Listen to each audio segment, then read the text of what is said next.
I've been thinking about the future of religion recently, and I recently published a video that was asking whether the LDS faith is the future of religion in the West. And part of this discussion that I've been thinking about is authority. Is it possible for religion to have real authority in the future? Religion has true authority in the Muslim world, for example, but religion has very little authority in the Western world. Here's an example.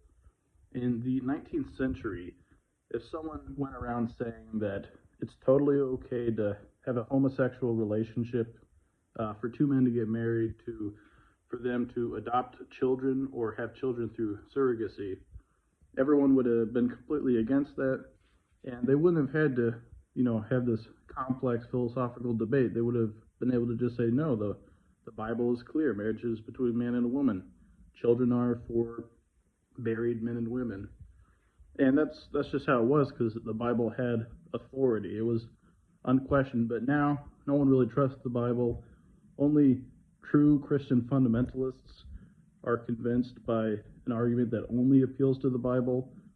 If you try to have that kind of debate with even someone who's a truly believing Christian, they're pretty quickly going to argue in areas that don't come from the Bible. I think there are legitimate arguments against some of these social trends and things. I think there's good reasons for a lot of these traditions. I won't really get into that, but I can make those arguments, but those arguments don't have to do with the Bible, even if those traditions in part were formed by the Bible. So something I have been wondering is there a religion in the West that can have that kind of authority again?